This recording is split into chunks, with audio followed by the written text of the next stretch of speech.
I'm going to talk about the torque strut adjustment procedure for the 2003, 4, and 5 Dodge Neon SRT-4.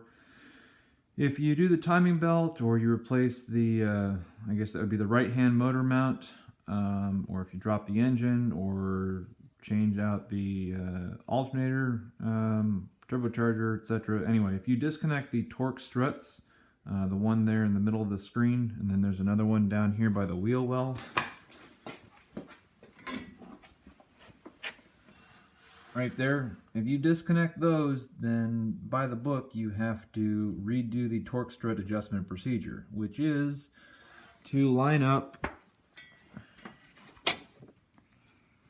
the distance between that bolt and a hole on the strut which attaches, or the bracket which attaches to the strut tower.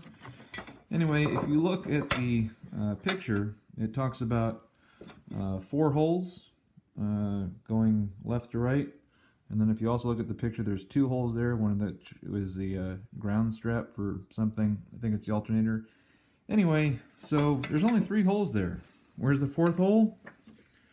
Right there where the washer fluid line attaches. So when you're trying to figure out how on earth that measurement works out to 119 millimeters, that's the hole they're talking about.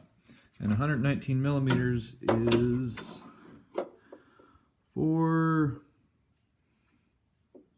somewhere a little bit more than 4 5/8. I can't quite zoom in there, not enough light, but let me show you. That's a 32-second scale, and we're looking at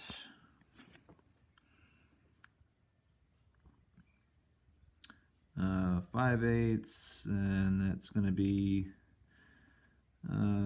we'll call it 5/8 plus 1, 2, 3, 30 seconds. So just short of 5 3/4, or just short of 4 3/4. I'm sorry, 4 and a 30-second short of 4 3/4 is what 119 millimeters works out to. So anyway, like I said, the adjustment, the measurements taken between that bolt and that hole where the washer fluid reservoir is at. Let's go ahead and line that up. So all I've done to this point is I have just reattached the torque struts, and as you can see, the measurement is awfully close. So I'll play around with it, but rather than finding a place to jack up underneath the engine, because all you're doing is you're really influencing the right side of the vehicle and the front side of the engine. You're not really doing anything to the transmission side. It doesn't say anything at all about undoing the through bolt on that side and twisting the whole thing or that kind of stuff. Because the only place to adjust, to jack up underneath the engine that actually works is, I got a block of wood, and then that goes up to the front engine bracket that bolts to the front of the engine. That helps to keep the transmission, starter, and part of the intake manifold in place. So that's about the only spot. There's like a little hole there. That's about the only spot to jack up, because the manual makes it look like they're only talking about the 2 liter and the 1.6 liter.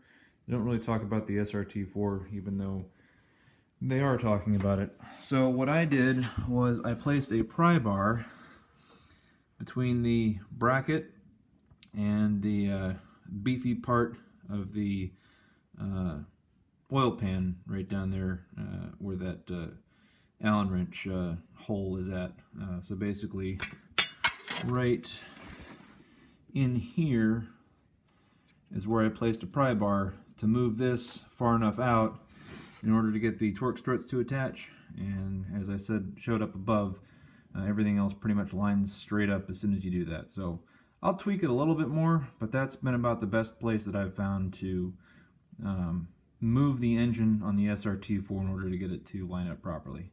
While I'm down here, the generator belt, a brand new one, requires about, on average, about 240 hertz of plucking sound.